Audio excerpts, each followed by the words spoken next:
Welcome to another Keel Hauled podcast. I'm your host, Captain Logan, and we've got a lot of Sea of Thieves news to cover today, so tie yourselves to the mast and hold fast. Ahoy there, pirates. I hope you had yourselves a good week and a good weekend. I know I did. Just wanted to wish you all a happy holiday, whether you're celebrating one holiday or the other. Personally, I would recommend just having a good time. Spend time with those that you love. And you're probably wondering, how come you're getting another episode this week? Well, I've mentioned this in the past, and I wanted to bring something that I thought would be special for you guys. So this is kind of my present to the Sea of Thieves community, and I wanted to bring an interview that I had with Cameron Firebomb Thomas, who is one of the senior community management over at Rare.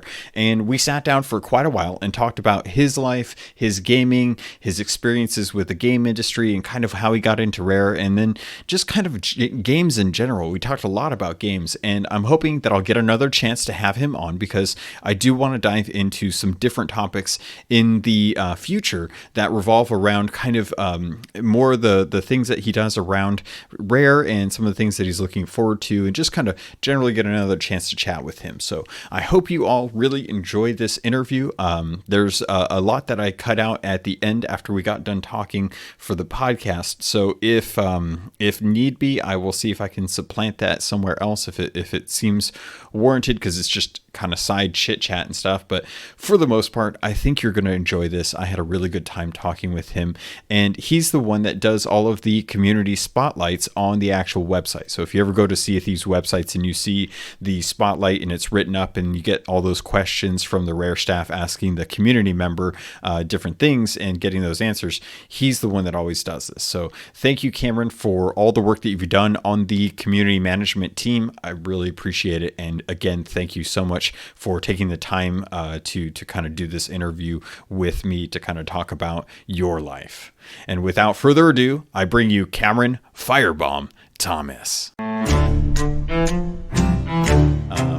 But this was too good of an opportunity to get a chance to actually chat with you, because we've actually chatted in the past, well over a year ago at this point. Yep. And it was one of those few things where I've always known who you are. After I got into digging into the game. Yep. I've been diving into the past since the January and the February before the game launched.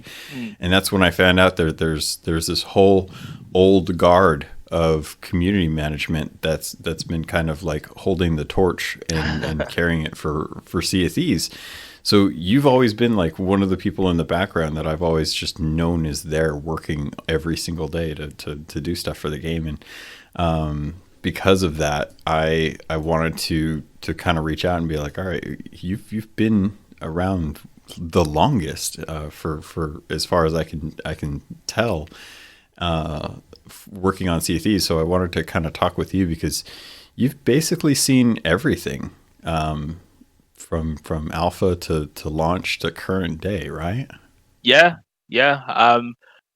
So in fact, I'll start by saying thank you very much for inviting me to chat with you. Oh, no problem.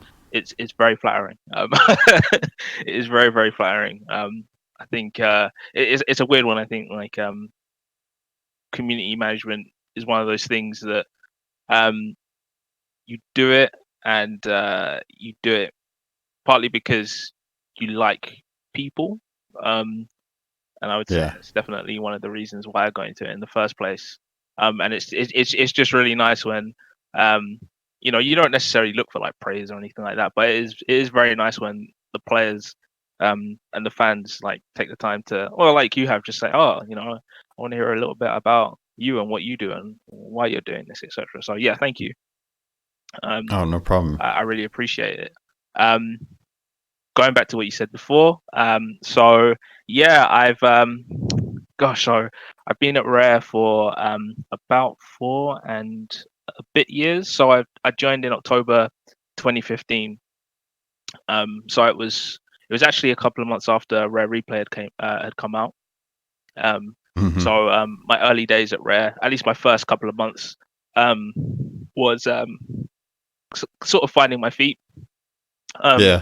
But then also helping with some of the post the post-launch marketing and community stuff we were doing for Rare Replay. So yeah, it was very early at that point. Sea of Thieves was still being prototyped, etc. So the prototype we were doing in Unity, that was still like our main focus, or one of the main focuses. Obviously, we had the team building the game in Unreal as well, but the Unity prototype was our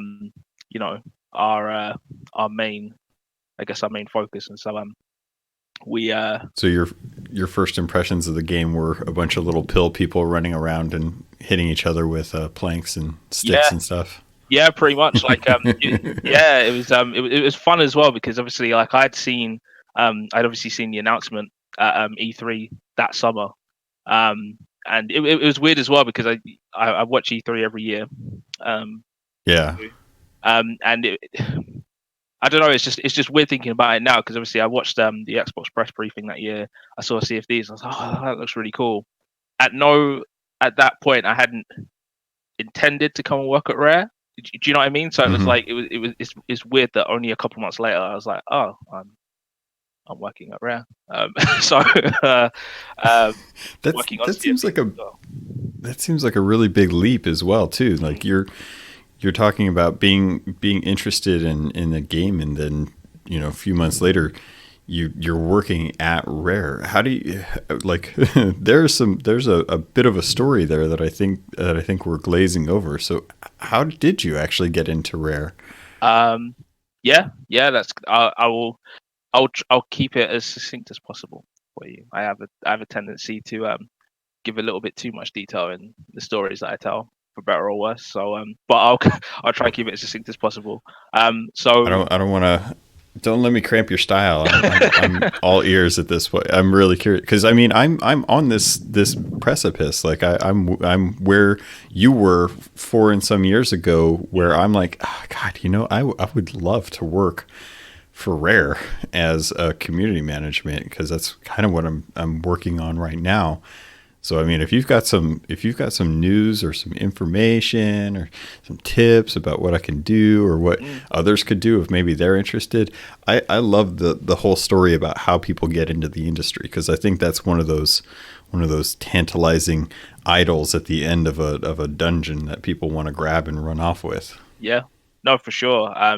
It's always a very tough question to answer, I think, because when I think about it, actually, there's been multiple times, like in the past, where I've been asked, like, like, rather than how did you get into the industry, the question is like, just how do you get into the industry, if you know what I mean? Do you know what I mean? Like the subtle difference between just generally how do you get into the industry, and the question of how did you specifically get into the industry. And I think the former is more difficult to answer, because there's obviously not one specific way to get in. But in my case, it was interesting. I actually worked at I'm not sure if you remember. Some people may remember, actually. There was a Microsoft studio in London. I'm from London. Called Xbox or Microsoft Soho, I should say, Microsoft Soho Studios. So Microsoft Soho Studios shared a building with Lift London, and which was another Microsoft studio. The main focus of those studios was they had worked on other stuff in the past. So there was a Sesame Street game for Kinect that they had worked on previously. This was before my time. Some of you may remember that one. But the main thing, so that was around the time. So I think that was back in summer 2014. So at that point, the current generation of consoles, the Xbox One, PS4, etc., had only been out for about half a year or so. And obviously, you remember one of the big things for launch. One of the big things when those consoles launched was you can make your own clips directly on your console, and you can edit them, and you can upload and share with your friends, etc., etc., etc. So that was so for Xbox specifically. There was, still is actually, I think, the upload app, the Xbox upload app. So Microsoft Soho was specifically in charge of. Well, they created the app, And we used to have an editorial team which was made up of a few of us community managers. We had a couple of producers as well, someone working in social media, someone in marketing, and then we also had a video team in the studio as well. At the same time, the studio was obviously working. There was engineers, etc., etc., etc. A bunch of people working on this app, but specifically the editorial team. There was about 6 or 7 of us, and what we would do is we would create content for the Xbox Upload app. So it was a case of doing like top tens every week, like these are the best Minecraft builds, like the best kills in Battlefield, etc. So that's how I got my start. So it was one of my friends, who's actually a YouTuber, Arix Gaming, is his YouTube channel. So Awesome. he used to work there, and we've been friends for a long time since we were kids, and we went to school with each other, etc. And he was working there at the time, and he said he asked if I wanted to come in for work experience. I was just out of uni at the time, so I said, I was like, okay, you have like a long summer ahead of you, and you just like I need to do something. Right. Yeah. I need to do something. So I was like, yeah, sure, I'll do a couple of weeks work experience. And when I was there, I was doing mostly sort of like messaging people on Xbox Live. We used to have an Xbox Live account which we let people send their clips to, obviously to submit for the top 10 videos that we would put out. And I was there a couple of weeks, and I really, really enjoyed it. Like, really liked the team, etc. And then at the end of it, they said, "Oh, do you want a job? We like how you've been doing. Would you like a job?" And I kind of jumped at the opportunity because I think a lot of people, even now, it's just like, again, it goes back to the question of how do you get into the game industry. And I think a lot of the time it's weird, like you just, I guess, not stumble into it, because I don't really want to downplay the hard work that people do to get into the industry, if you know what I mean. But yeah, I think definitely. a lot of the time it's being in, knowing the right people and being in the right place at the right time, and also doing things that really show that you're passionate about games in general. I think, like, if I think about all the people out there, like even yourself, man, like all the people out there that are doing like stuff like podcasts and creating videos, streaming content, doing video content, even stuff like blogs, like even if it's stuff that you're doing as a hobby, or if it's something that you're doing as a career as well, I think those are all, I guess, potential gateways to get into the industry. I think, because as soon as you start, making yourself known within the industry, you build up yourself a little community, etc. People will start to take notice, and I always say that is valuable experience. If you're interviewing for, say, like a community manager job or whatever it is, that's valuable experience. I had a gaming podcast, or I had a blog or something like that. And if the quality is there, like that's awesome. So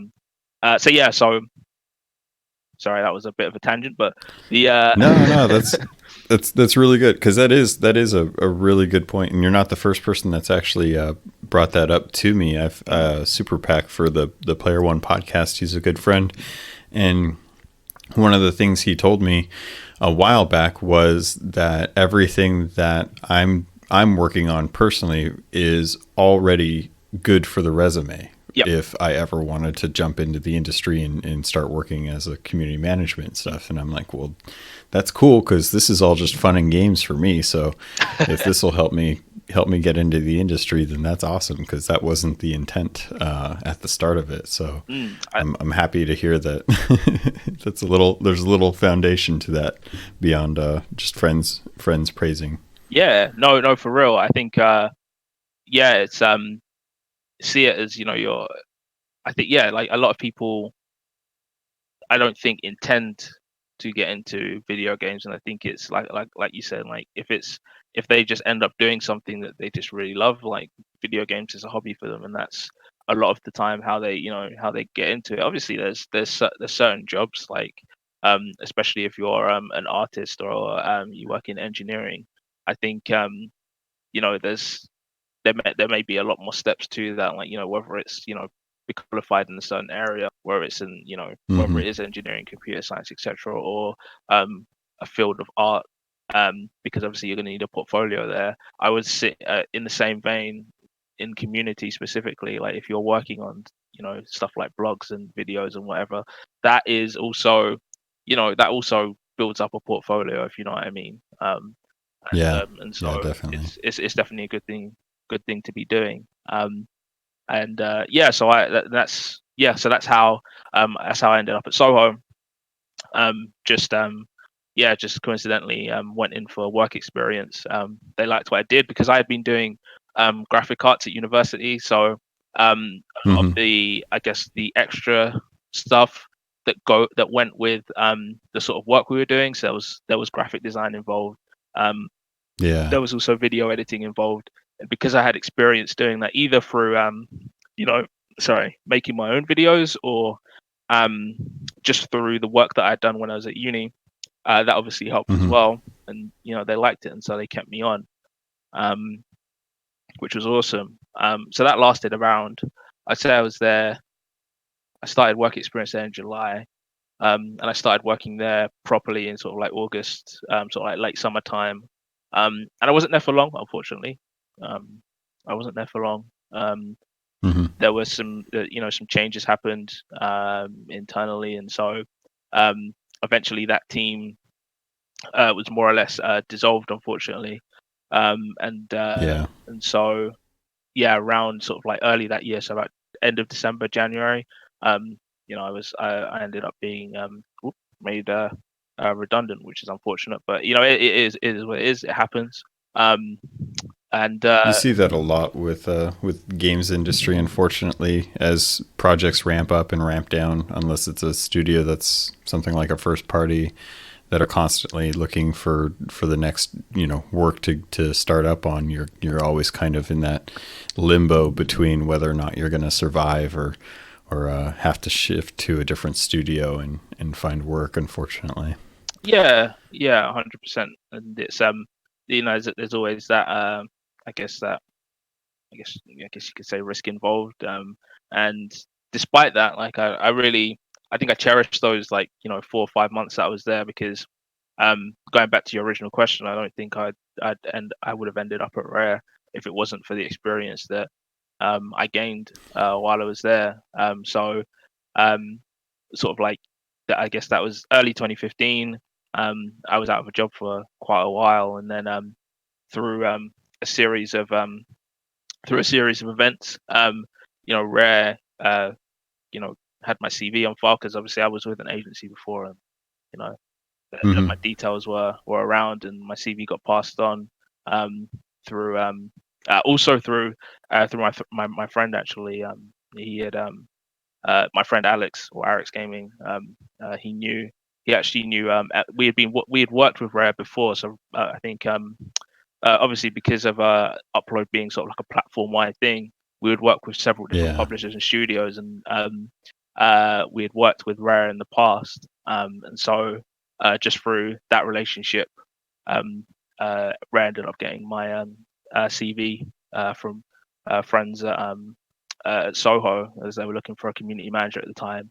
And I got That's really cool. yeah, it's awesome. I think because actually, sort of like, I think one thing I should say to people is that I think you just need that foot in the door. I think once you get that foot in the door within the industry, um, Yeah. obviously it's not easy. Like, there's still a lot of challenges in terms of when you want to move around and work on different projects and stuff. But I think the biggest hurdle is just getting in the first place. And once you're in, and you have that experience, it's definitely really helpful. Um, Yeah. so so yeah, they took my I, CV. I think Oh, sorry, go on, man, go on. I think that's kind of everyone's hurdle to jump, is how much time it takes just getting to know people in the industry before you actually get a chance to feasibly get into the industry Yeah, yourself. It does seem like you really have to build up like a group of people around you that you're like, okay, these are all folks that I know in the industry who could vouch for my character, mm, and I have to prove that I can pull off the actual job if I did get the opportunity. But at least I've got these people who are willing to kind of stand next to me and say like, yeah, he'd be able to handle that. Yeah, because it's interesting because um, I sort of like growing up, I always thought like game developers and people that worked in the game industry were like, I don't know, like the Loch Ness monster or something. Like they exist, but they don't really exist, if you know what I mean. Like, you know, it, Yeah. it's a weird one. Like, obviously there are hundreds and thousands of people that work on bringing these, you know, that make this industry what it is. But at the same time, I think it's, I guess depending on what circles that you know that that you associate with, you know, not many people necessarily know like game developers, if you know what I mean, or people that work in games, Oh, because it's still it's relatively young true. industry as well, isn't it? So Yeah, yeah. yeah, so Devs back in the day were just like this elusive, shrouded ghost. You know, you never yeah, you knew it exactly, was out there, but you've never actually seen one in person. So you just hear stories around you, and you're like, I guess there were people that did stuff for this thing that I love, but I can't really be sure. exactly, and I think that's what's really cool about uh not even just community management, but I think especially nowadays where um you know, there's a lot more events going on, developers and etc. going to different events and meeting people, and just seeing just like how, um, yeah, I guess how passionate everyone is about video games. Like, I think it's obvious from my perspective, obviously, and from a lot of the perspective of a lot of people that I work with. Like, you know, a lot of us grew up playing video games, and we've always been really passionate about it. And it's just it, even though we were also on that side of things. In fact, I'm still on that side of things. Like, as much as I'm a community manager, like I'm still like a massive gaming fan. So it's just really nice when you do see people at shows that are genuinely really interested and excited to just chat to you, just as a, not even just as a, you know, as a game developer obviously, but also as a just a general person and, you know, human being. So um So you've been playing games most of your life, then you'd say. yes, yeah, definitely. This is going to be pretty much the point where Cameron and I start diving into more about Cameron's history with video games as he starts to tell me some of his favorite games and systems and what he used to like to play when he was younger. So how did that start? That started with so my cousin, one of my older cousins, she had and she probably still has it, to be fair, somewhere. She had a she had a Nintendo Entertainment System, a NES, and so I used to. My family's quite close. I have quite a few cousins. We're all relatively within the same age range as well. And Mm-hmm. we, you know, there's a lot of family gatherings. Still is. Um, and so we would go over there quite a lot. And I'm trying to remember. She had Super Mario Brothers, Ninja Gaiden, Mega Man 2, I think it was. No, I Ooh. think it was Mega Man 2 and Duck Hunt. So So clearly she's got some good taste. it's a very, very good taste. Funnily enough, she doesn't really play video games that much anymore because you know, she's in her mid 30s now. She's got 3 kids, husband, etc. But Yeah. she is responsible for I would say she is responsible for exposing me to video games at a very young age, which I'm very grateful for. But yes, that's how So it started.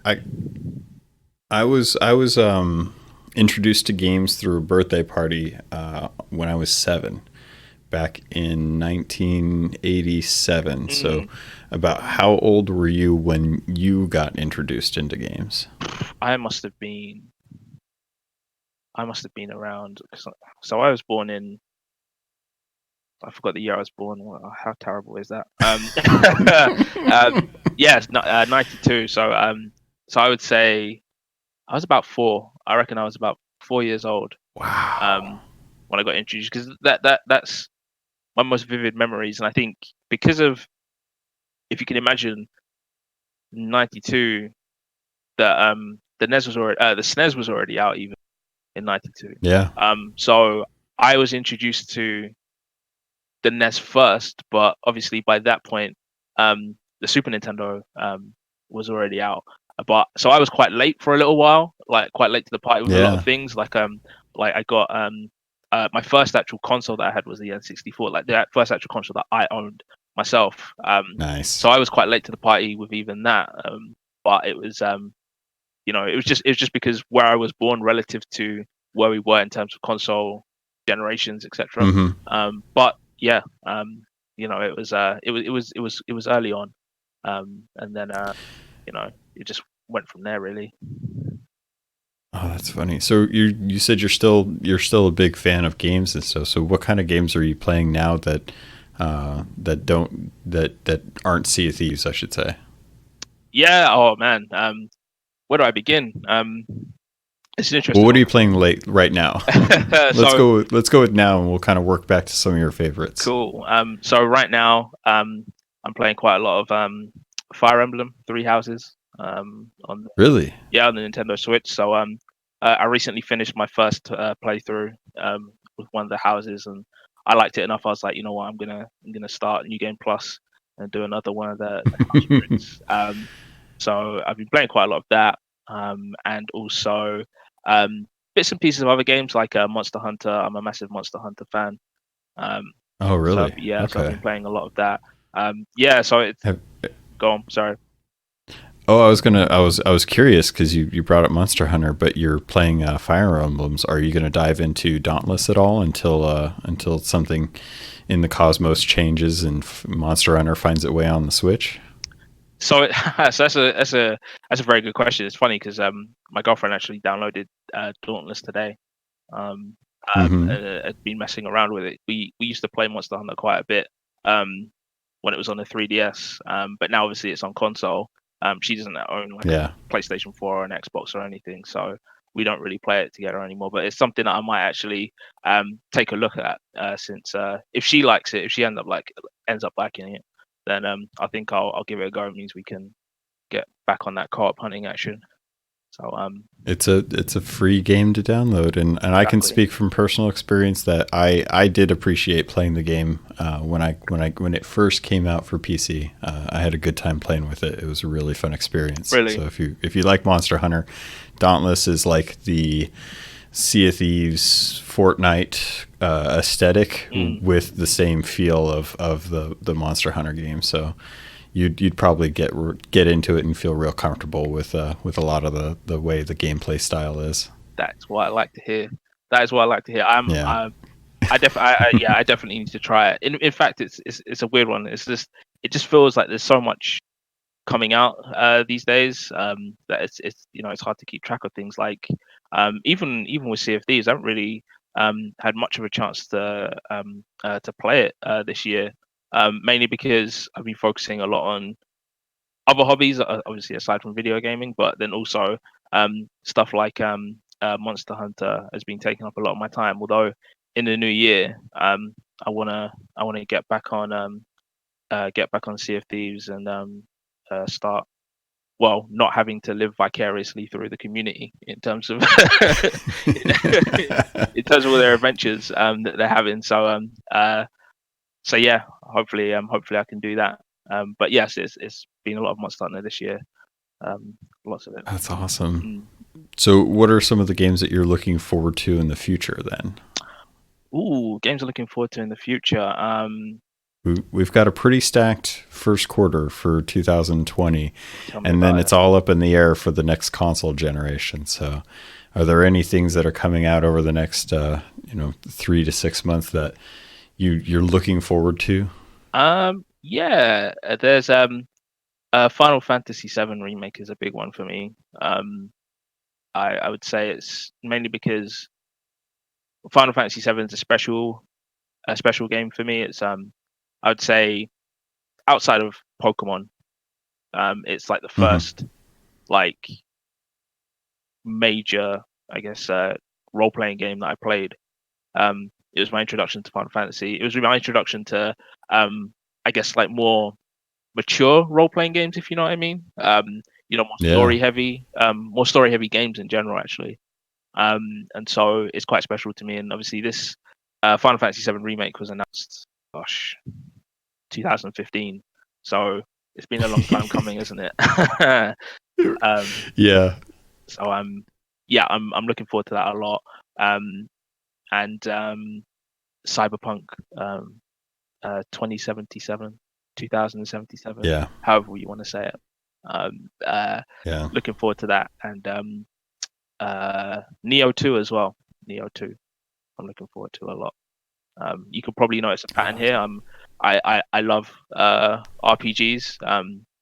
In games that are fairly well. It doesn't even have to be story driven, but I think games with a focus on adventure and combat and things like that. I know it sounds quite broad, but I'm a massive action adventure / role playing fan. So you probably noticed that from That's awesome. there. Yeah. What about you anyway? What are you looking forward to?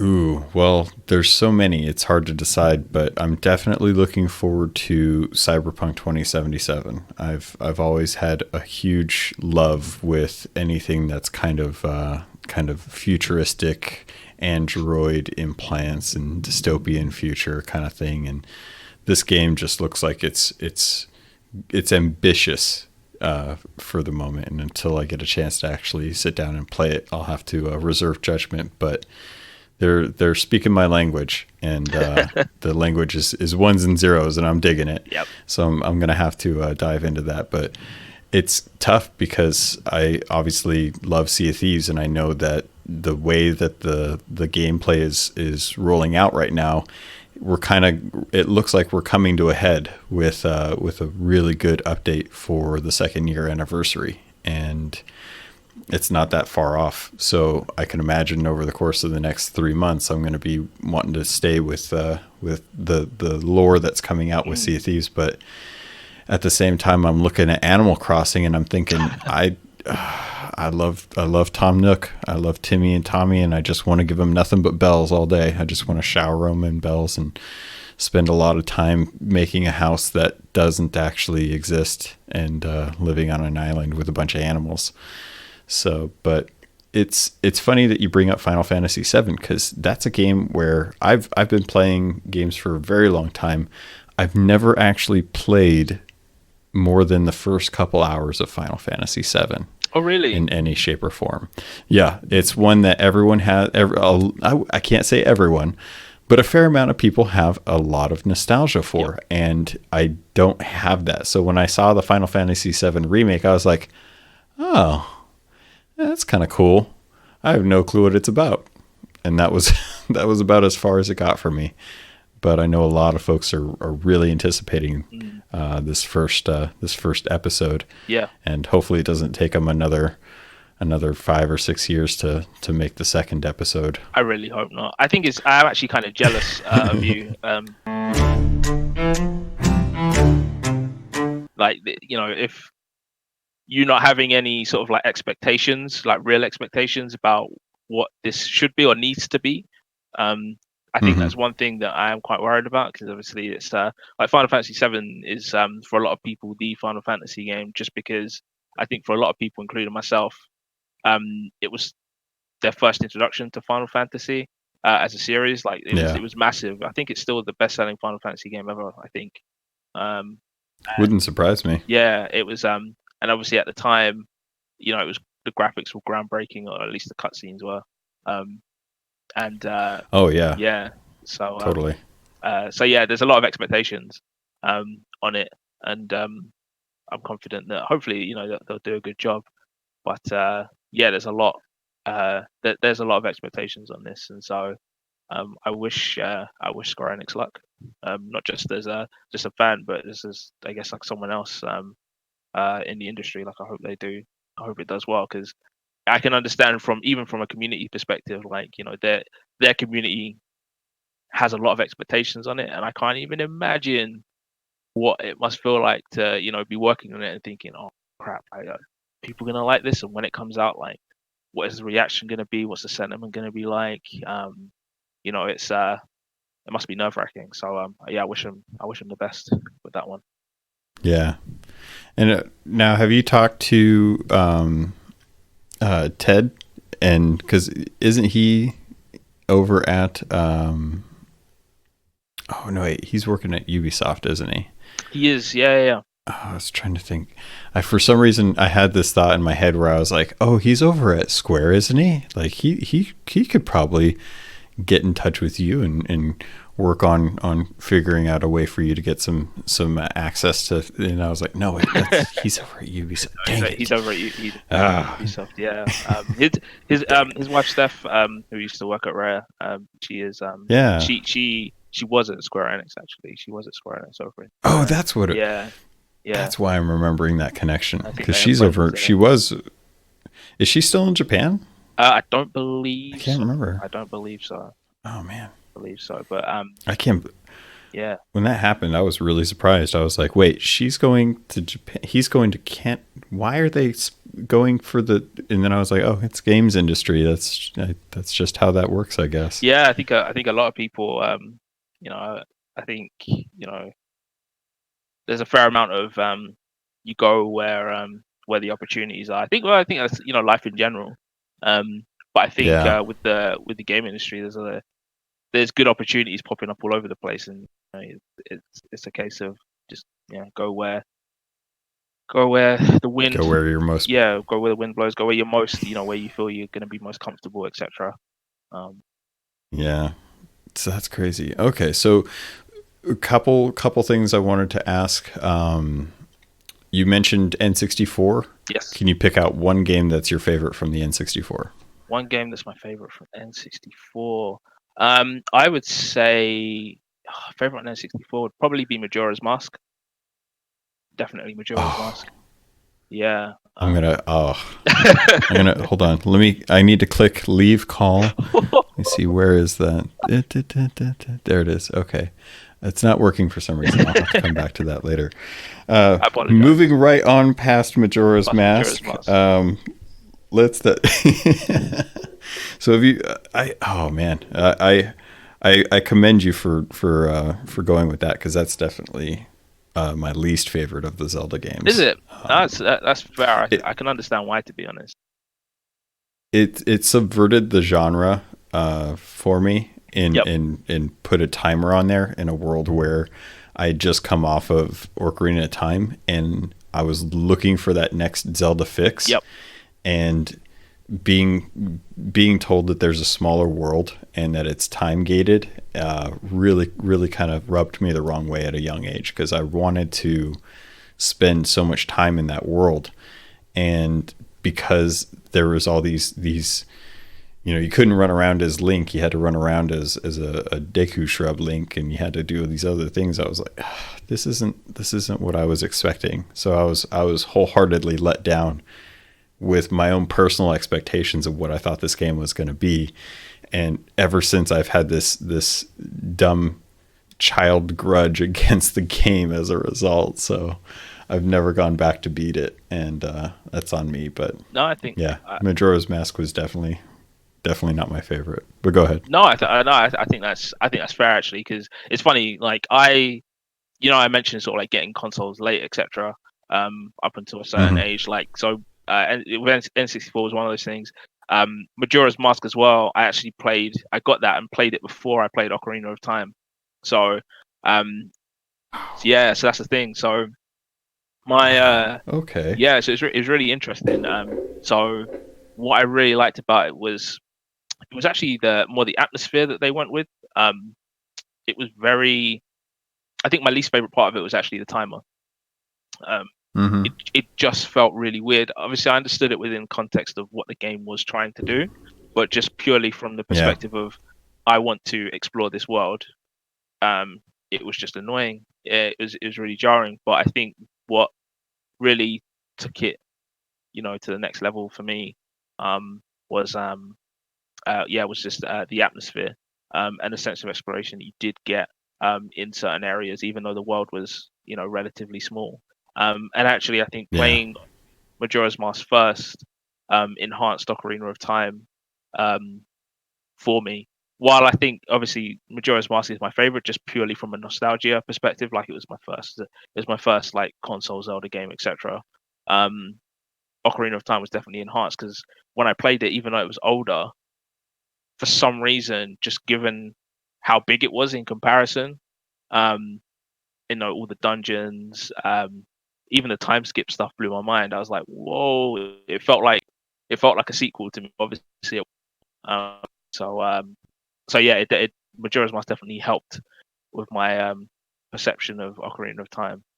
Oh, that's interesting. Yeah. I've never, I've never thought about, because for me it was always chronological, but I'd never thought about if someone had been introduced to Majora's Mask, how weird this vast, untime limited world of Ocarina of Time would have been presented. And it's such an interesting perspective to come at it from. Moving on, I wanted to ask, because you mentioned Final Fantasy VII. Can I assume that for the PlayStation, that was your favorite game for that console? Yeah, I'd say Final Fantasy VII was my favorite on the PlayStation. Although I would say it was closely followed by this is a game that I don't think a lot of people have played. So there were two specific games I loved on the PlayStation that were very close to Final Fantasy VII, just in terms of how much I liked them. One of them was Breath of Fire 4, which Yeah. was a Capcom game. For those that don't know, Capcom RPG series, which has been kind of dead for a long time now. But Really long time. really long time, right? They've only been pumping out their old stuff. Exactly. Breath of Fire 4 was just amazing. Like just the atmosphere, just the story and the characters. Even I still say the sprite work in it is some of the best sprite work I've seen in a video game. Like there's so much personality in it. Even though it was a game that came out in I think it must have been 2000, 1999, 2000. Yeah. It's really, really good. Loads of character. The second one I was going to mention was Alondra, which I've never heard of this. have you not? Oh, okay. So No. so I think a lot of people go, I guess, too far and they call it, it's the Zelda killer. It was basically I guess PlayStation's answer to Zelda at the time, 2D Zelda that is. Huh. Yeah, it's a very good game. So it's like it's very much like Zelda, but with more a bigger focus on story and characters, etc. And I would say it's a bit darker as well. But it's really, really good just in terms of a lot of the puzzles that they squeezed in there, the combat. There is platforming elements as well, even though it's a top-down adventure / role-playing game like 2D Zeldas, like Link's Awakening, Past, etc. It's still they added some nice platforming in there as well, but it's a really good game, really, really, really good game. Nice. It still holds up really well. Are there any other games that have touched your life in a way that anytime anyone asks you like what some of your favorite games are, you instantly get drawn back to? Definitely. Does a series count? Wondering if a series count. Yeah, I'll count a series. Street Fighter.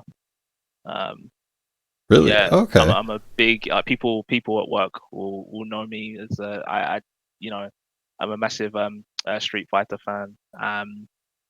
Mainly, I never used to be like massively into fighting games. It was just one of those. It was one of the social things, like when your family, your cousins would come around or your mates would come. You would play like Smash Brothers or Tekken or Street Fighter, wherever it was. Yeah. Street Fighter is an interesting one because where I'm from, in in London, a lot of the I guess the subcultures you get, pop culture you get in London, especially even within some of the music industry like grime, which is a music genre from London. A lot of there's a lot of influence from Street Fighter within that music genre. A lot of the old MCs and DJs used to make a lot of their beats using like either PlayStation 1 audio chips or from Street Fighter as well. So so growing up, it was just especially within the community that I grew up in, it was just something that was like very prevalent. Fighting games in general, but especially Street Fighter. And yeah, it's just very dear to me because it's weirdly it reminds me of home. A lot of the the circles I used to will still do. Socializing. There was Mm-hmm. back when arcades were still a thing. They are sort of still. One of the arcades, Trocadero, in central London, was somewhere that me and my friends would go to regularly, like every other weekend. And Street Fighter was there. We would play tons of that. So yeah, so it's That's really cool. yeah. At this point, I wanted to get to know Cameron a little bit more when it comes to what he actually does as a job. So I start to pry a little bit more into his actual career with Rare. What is your kind of day-to-day life like at Rare? Like you're kind of the head of the Discord team as far as I can tell. So what's like a normal week that you kind of work on stuff for the community? It's interesting. It's busy, man. So so a bit of context. So our team is roughly, gosh, I'm really bad at. I've all of a sudden become really bad at maths. How many of us are there? There's myself. So I'm a senior community manager. So I run our Discord and our forums. Those are like my main remits. You also have Lee, who has been here for, gosh, Lee loved it. He's been at Rare for almost 25 years. So Wow. yeah, so a long, long time. Like he is an encyclopedia of Rare knowledge as well. It's insane. Oh, that's amazing. Yeah, so he's been at Rare for a long time. So you have him. You also have Christina, head of community, who joined our team specifically a few months ago. She's great. Like she's been an awesome manager since she started. Also have James, who joined back in September as well. So he's our social media manager. So he heads up Twitter, Instagram, Facebook, and also our Xbox Club as well. Sort of like been working on that as well. And then we also have Jordan, who's our community intern, who sort of like gets to touch like several different areas with the community. Like he's involved with some of the stuff we do with Discord, some of the stuff we do with social. So so that's us, the community team. And so yeah, so my day, they vary quite a bit. It depends on what's going on. But a lot of the time, we'll meet in the morning. So there's usually 9:45 ish sort of time. There's usually sort of like what we call a release sync in the morning, where we just look at the state of the game really, and just see like what's happening. Like if has there been any incidents that have come in overnight, like how are our current set of bugs, etc., tracking? How are we going? How are we doing for the next release, and for the like whether it's the next like main release we have, or the next like insider builds, because obviously we have a couple of those go out every week. So it's basically just an overall meeting, just to look at the state of where we're at in development, really, towards our next milestones. And so I'm usually in there, sort of like, have a mix of people in there. You have people from production, engineering, QA, etc. So those are always really. So I usually go in there just to represent the community team and then relay that information back to the rest of the squad. Nice.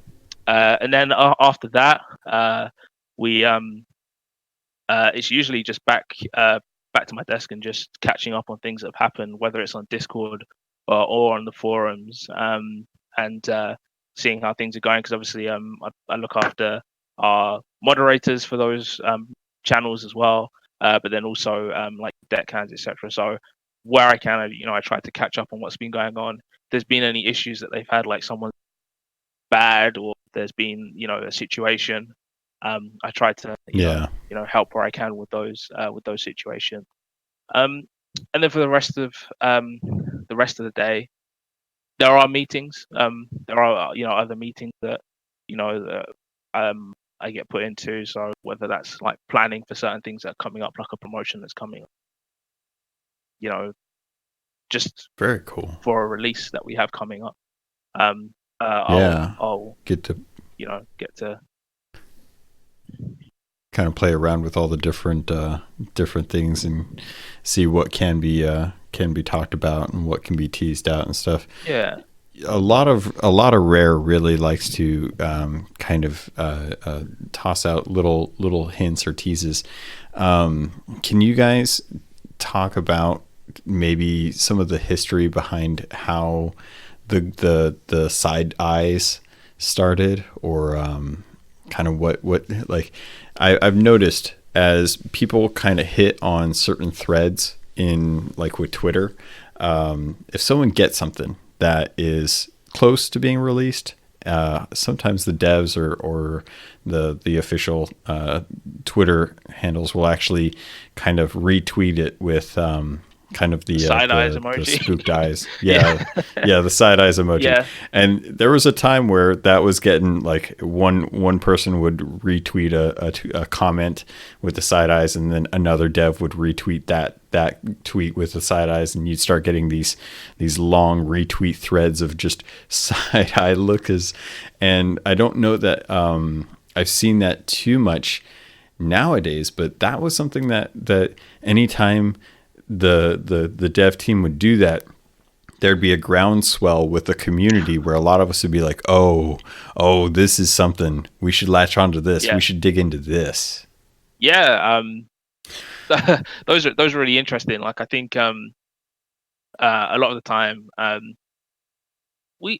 think a lot of the time we would play it by ear, and we would be like, we obviously put certain things into the game for people to speculate on. I remember it happened a long time back, where we had teased out the presence of Merrick, when we were working towards the Hungering Deep with a certain shipwreck, which I'm sure a lot of you will probably remember. But I think a lot of the time, in terms of like us, guess stoking the flames, is that a phrase that people use? Yeah.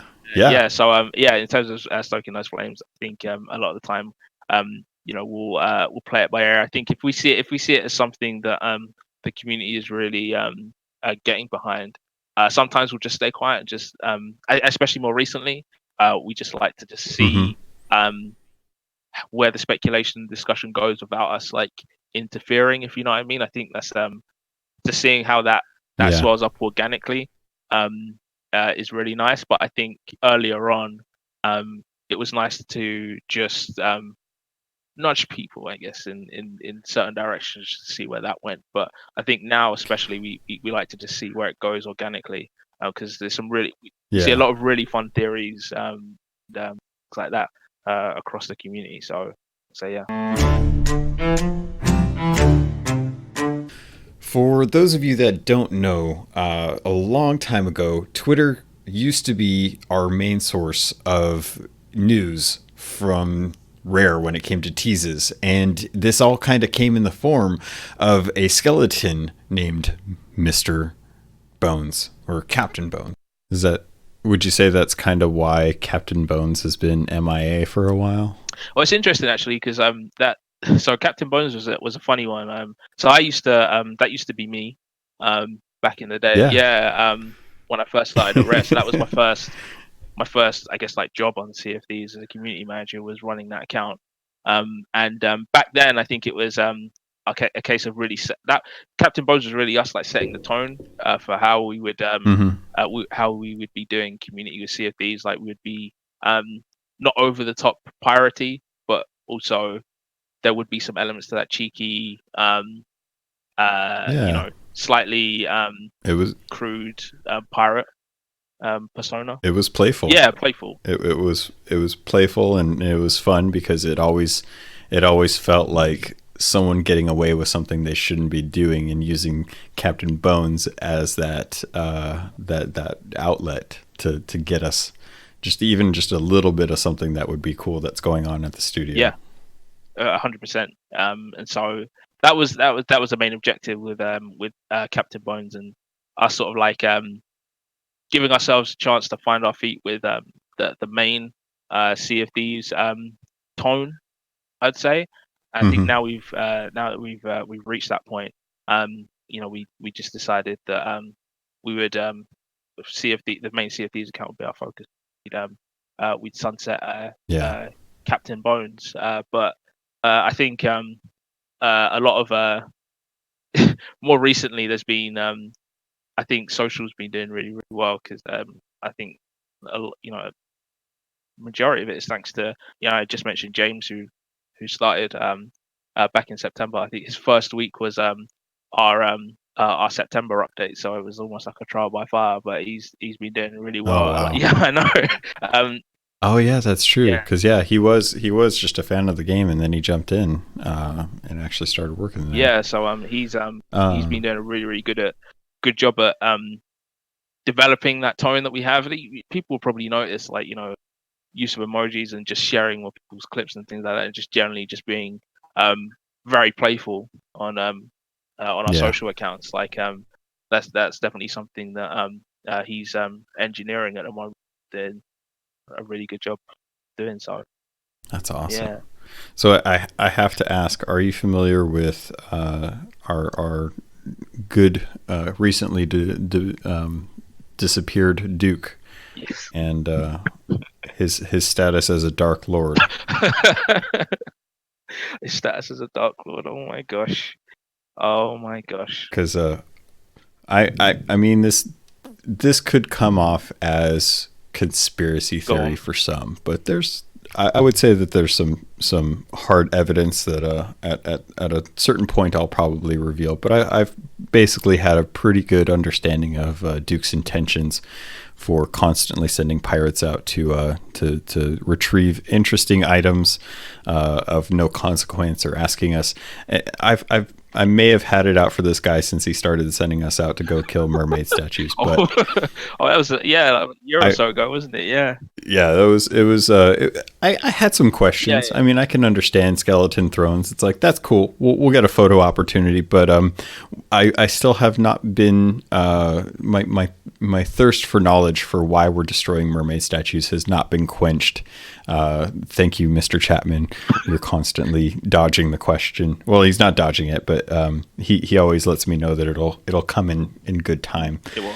But Duke is a gentleman who I really don't understand his motivations, and with him leaving, it's kind of left this power void that's been filled by what I would objectively say is an even worse character to kind of be in charge of the whole black market and bilge rat mercenary missions and stuff. Because I don't know about you, I'm not really comfortable getting a whole bunch of tombs of things called curses and power for one said girlfriend or fiance who may or may not be tied to a person who rhymes with Jonda. I don't know. Yeah.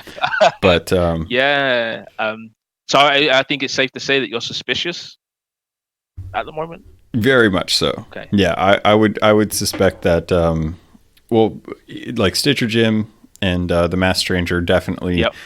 I've got serious questions about what their intentions are. I've never trusted them.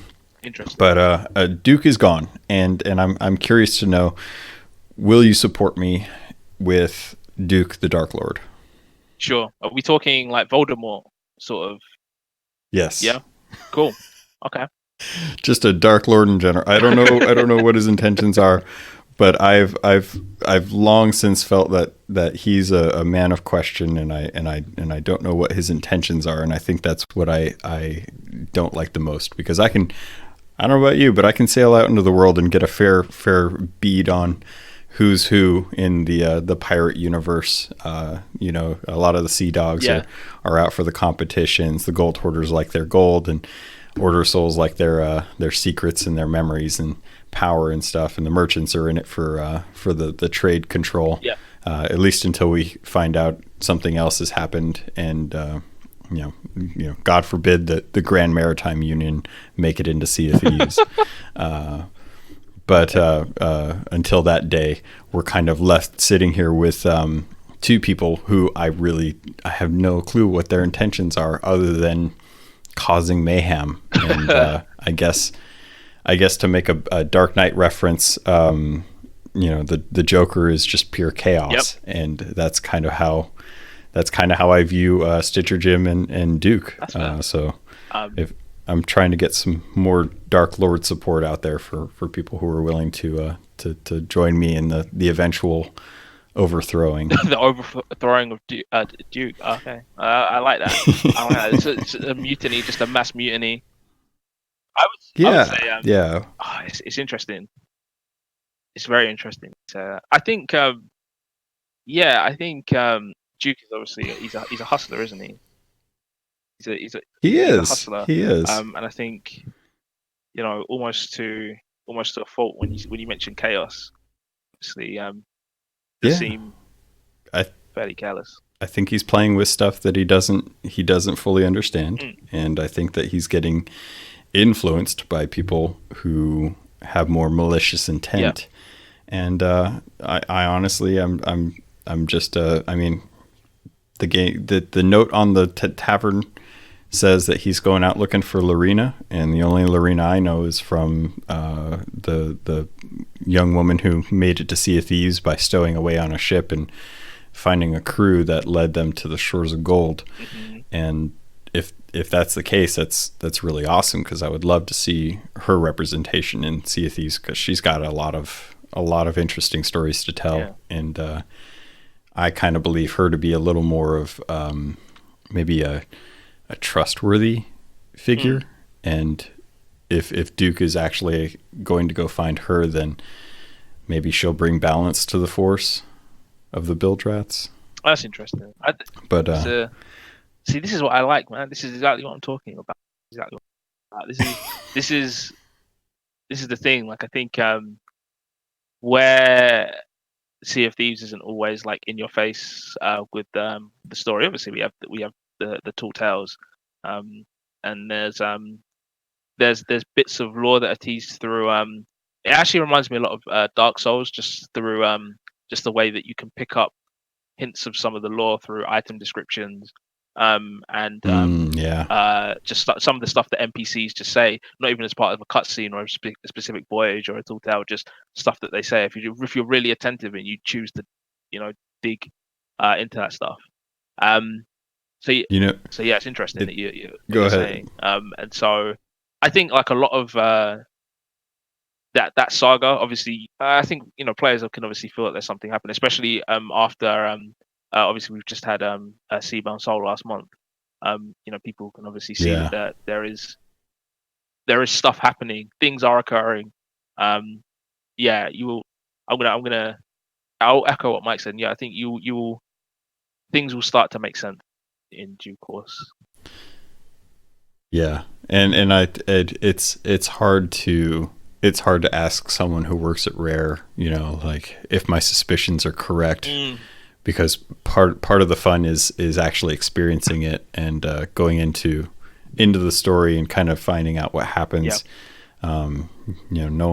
Only a portion of the community is okay with spoilers, or just in general, and to try and preserve some of that sense of adventure when you get out there and you actually get to experience it for yourself. Yep. is truly an awesome thing. And that's one of the things I love about Sea of Thieves is its ability to pull me into a world and get me invested in what I'm doing, because I'm so attached to understanding what's going on, because there's still a lot of stuff that as a pirate in a game I don't understand. And there's always like that desire to try and understand what's going on.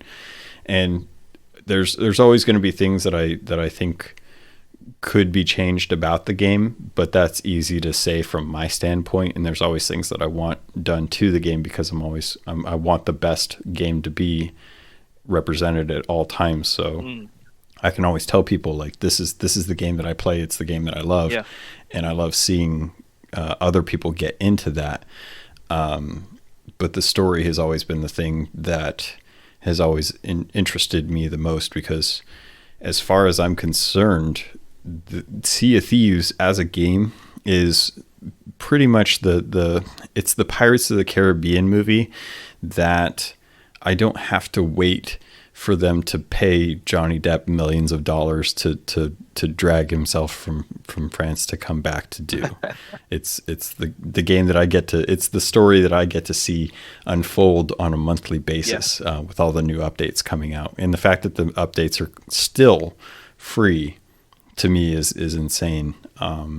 It's one of the things that I appreciate the most is that it's a game that you don't have to spend any money in beyond the initial purchase price, or if you're using Game Pass, and you still get rewarded every month with more stuff to check out. Yeah.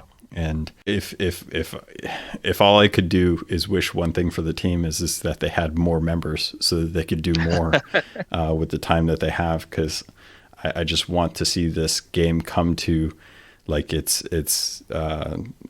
perfect status. Like I want to see it to the point where everyone is completely satisfied. No one has any qualms, and everyone's like, yeah, no, that's spot on right there. That's exactly what we're looking for. That's proper Sea of Thieves.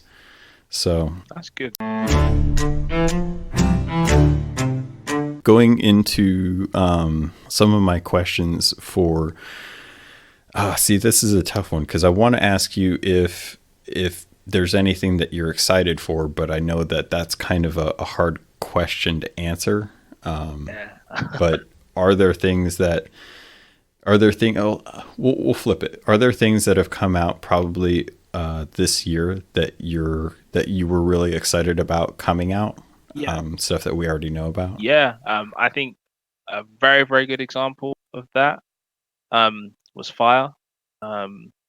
We prototyped it a long time ago, and I think like there's always something that we thought, this is something that, like, just in terms of what the community can do with it, it was always going to be like just incredible.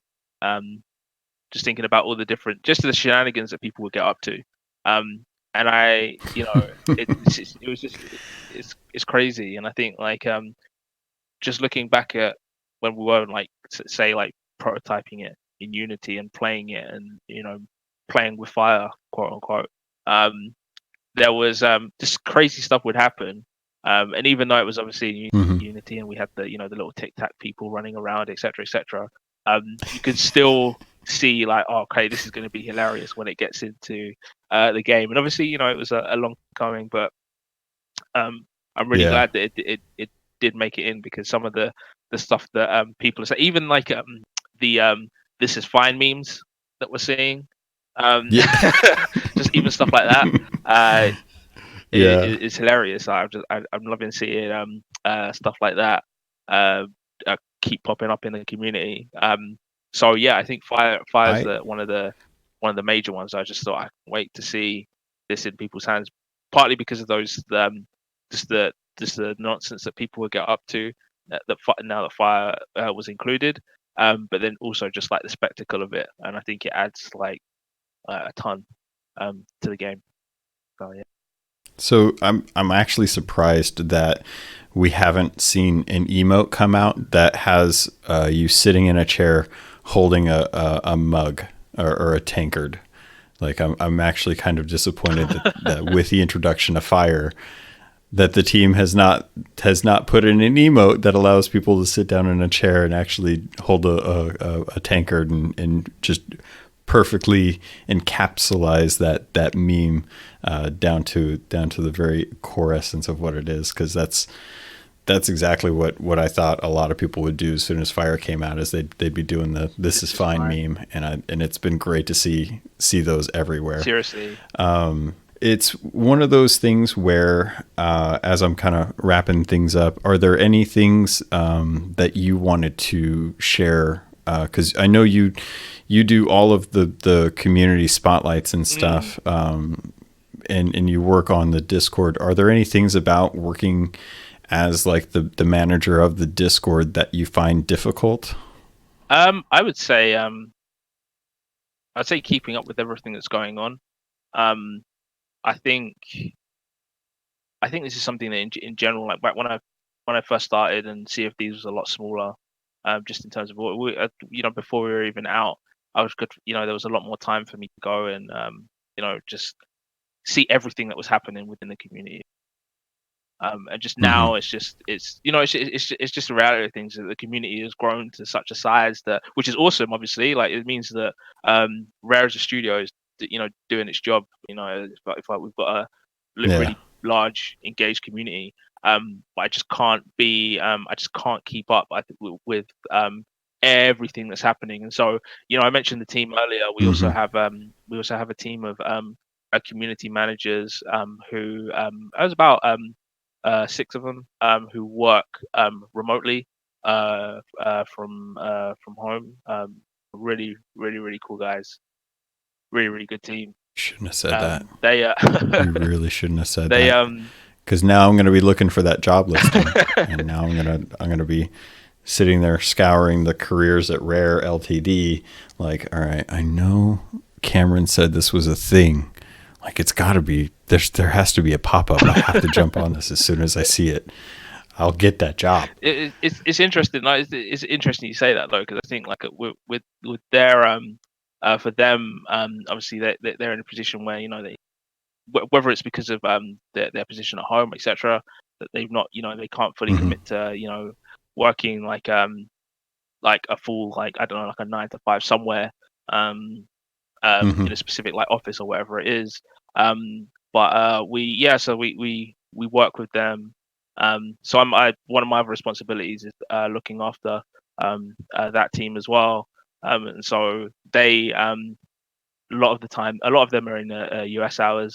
A lot of the time, on the Discord or the forums, Twitter and Facebook as well. But in terms of like moderating the Discord and the forums, they're really on the ball, and we talk regularly, on what's happening, any issues that have come up, and obviously I'll come in if it's something that needs like, really like a lot of like deep attention.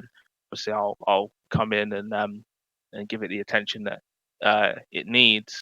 But yeah, so they've made, even though it's still challenging for me to keep up with everything that's happening across Discord and the forums, they are really good at what they do. And so I don't feel as though, even though there are things, I'm not going to know everything that's happening.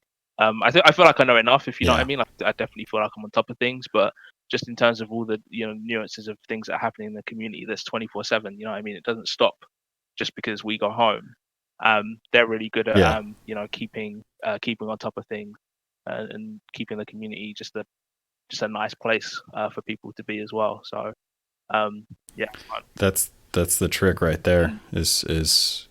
Do you find like it's hard to continuously keep people who are just joining the community aware of how we do things, as far as like keeping to the code or respecting people's right to play how they want to play, as long as it doesn't break any terms of service?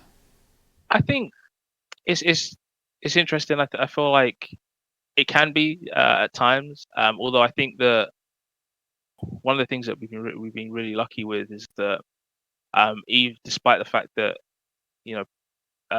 people in the community are from all kinds of walks of life, all kinds of different places, etc.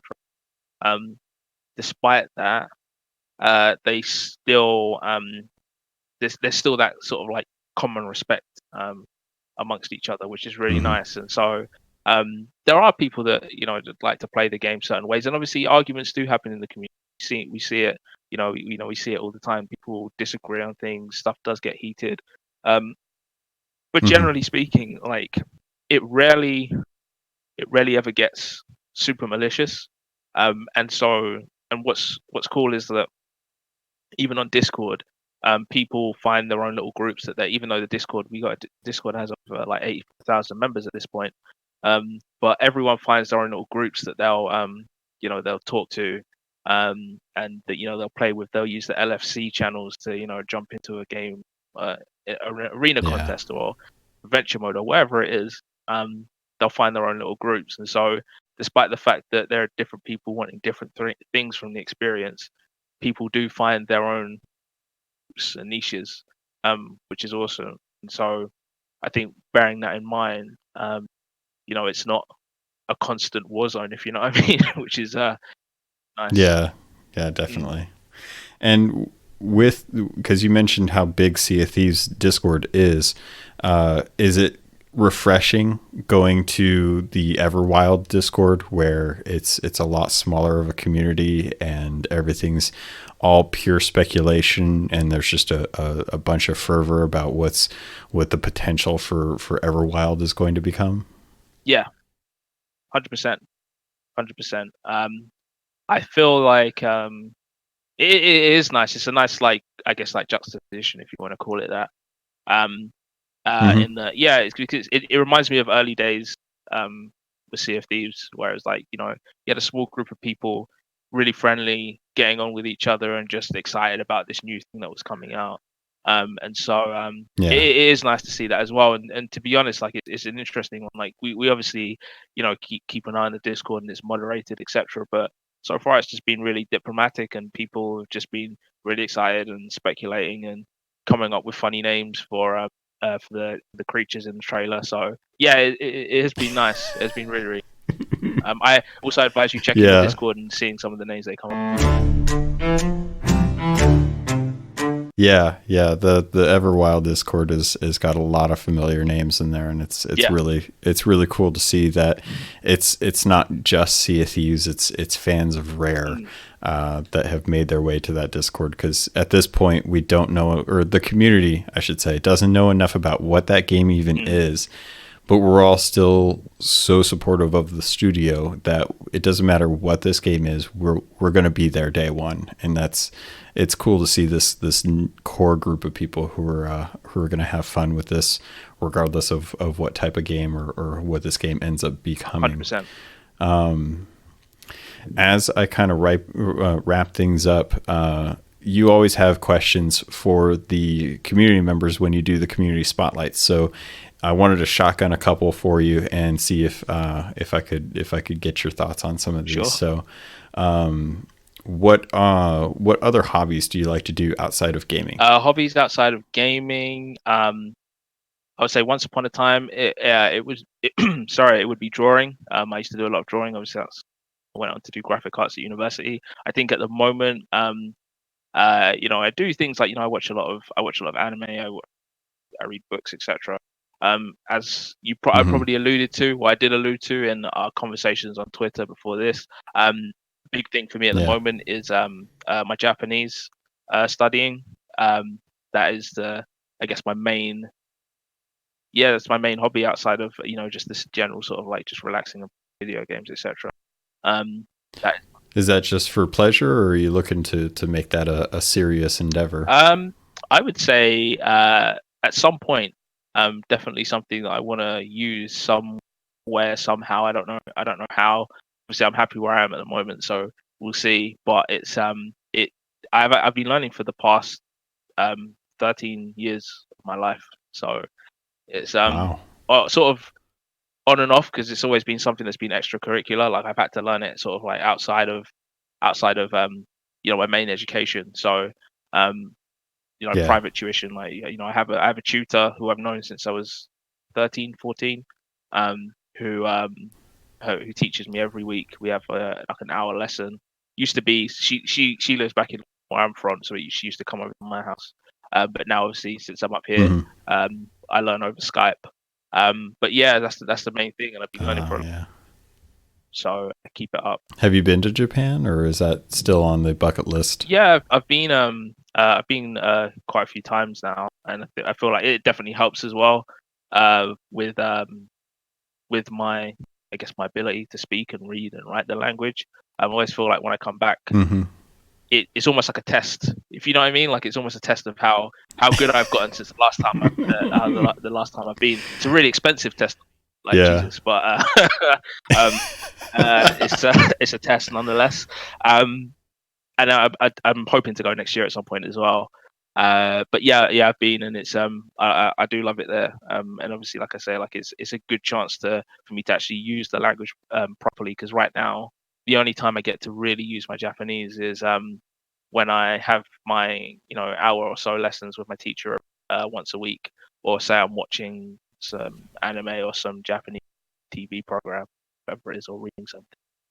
It's And what's like an anime that you would recommend to folks who are into anime that they might not have seen? That they might not have seen.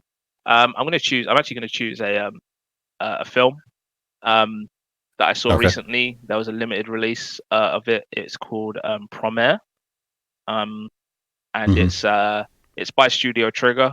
If anyone out there has watched Tengen Toppa Gurren Lagann or Kill la Kill, it's by the same studio that did that, and it's effectively, if I were to describe it in the shortest way possible, most succinct way possible, it is an anime film about futuristic firefighters that use mechs instead of fire engines. Ooh, that's cool. Okay, I was wondering where I was like firefighters, okay, and then you said mechs, and they also fight terrorists as well, while they save people from burning buildings. But yeah, it's really good. Wow. Promare. That's cool. Very, very. Oh, awesome. And if you can share one fun fact about yourself that most people, even employees, probably wouldn't know. Gosh, one fun fact about myself. The fact that I'm procrastinating right now makes me sound like a very boring person, but it's I'm trying to draw upon the last 27 years of life and think about what I can't imagine how difficult that must be. I mean, it's 27 years to try and pull one succinct fact out that would be fun for yourself. Other hobbies maybe, or something that that you can do better than other people maybe.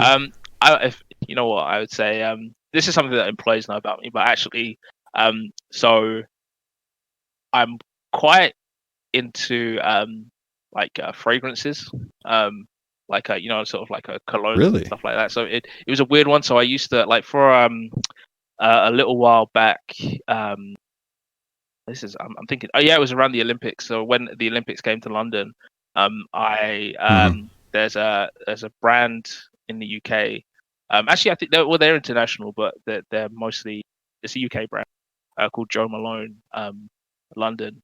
And so during the Olympics, when the Olympics came to London, they were doing a special promotion sort of thing where you always get a fancy box when you buy fragrances from there. And so they needed illustrators. So at the time I was at uni, graphic arts and illustration. So I ended up getting a job working at one of their boutiques, and their fragrances are incredible. They use all these really natural, strange ingredients, but they make really, really unique scents. And so obviously before that I didn't really care about stuff like colognes and whatever, but after working there for a long period of time, and especially they invited me to various other boutiques around the country and a couple of the different ones in Europe as well.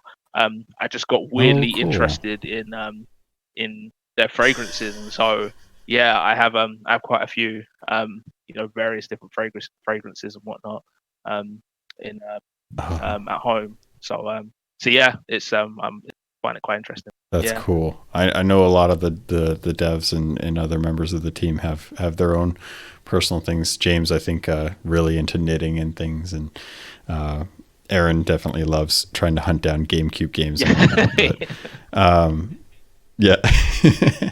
he's been having a lot of fun. I know. That's pretty much it. I just want to thank you again, Cameron. It's been one of those things where And this is an open invitation. I would love to get a chance to sit down and chat with more of the team to find out more about who they are and what got them into Rare and stuff. So if you know anyone that might be interested, I'd love to get a chance to get into contact with them to try and get them on the podcast as well. Thank you so much for taking time out of your day to kind of chill with me and just have a good conversation. I really love this, and I hope that we get a chance to kind of do this again in the future. For sure. Is there anything that you want to shout out before we head out? The only thing that I do have to shout is that I hope, obviously I mentioned that I'm off now, but I hope everyone in the community, yourself included, have a great holiday. It's been a busy year for us. I'm sure it's been a busy year for a lot of people. So I hope everyone has a great holiday. Obviously I'll be back in January along with the rest of the studio. And yeah, we got some exciting stuff coming up. So I hope everyone enjoys Festival of Giving obviously as well. And yeah, there's of course gonna be more where that came from in the new year. So yeah, enjoy yourselves. Any little thing that you would like to tease out, or is it mum the word? Mum is the word. What spelling of mum are you talking about? The UK spelling or the American spelling? We'll go with the MD. Cool. Mum is the word. But yeah, it's obviously people have been excited about these monthly content updates, and we don't plan on stopping them anytime soon. So yeah. Awesome. Yeah. Very, very cool. Cameron, thank you so much for joining me on this. I'm really appreciative that you decided to join me. Thank you. If anyone listening wants to get a hold of you, you're in the Sea of Thieves Discord, you're in the Everwild Discord, you're at YoungTuck on on Twitter, if I remember. Yeah. Off the top of my head. I am. And then you're hanging around the forums as well, kind of keeping watch over there. Yeah. So Cameron, thank you. I appreciate this so much. Thank you, and I hope you have a wonderful holiday. No, thank you. No, cheers, Logan. Thank you very much. Obviously, like I said before, I appreciate you taking the time out to chat to me and ask me questions. Like I said, I was flattered, very, very flattered when you messaged me. So yeah, thank you very, very much. It's been fun. Oh, it's my pleasure. And likewise, I hope you enjoy the holidays. Definitely will. And that was the interview with Cameron. I really appreciate that he took the time. Again, it was great to talk with him. We did get a chance to talk after the interview and came up with a couple things that I think would be fun to have him come back on to talk about. And I think we're going to save that for a later date. But if you enjoyed this, please let me know. Please let him know. I really hope that you guys enjoyed this. I'm putting this out on what is going to be Christmas Eve. So I'm hoping that you all enjoy this. I know there's not a lot of people take time off during this for podcasts and whatnot, but I know a lot of you still work and still rely on content. So in the event that you don't have something to listen to, hopefully this will help fill that time. And if not, hopefully you pick this up when you do have some time off and enjoy it as much as I did. And with that, pirates, thank you. I love you, and I look forward to sailing with you on the Sea of Thieves.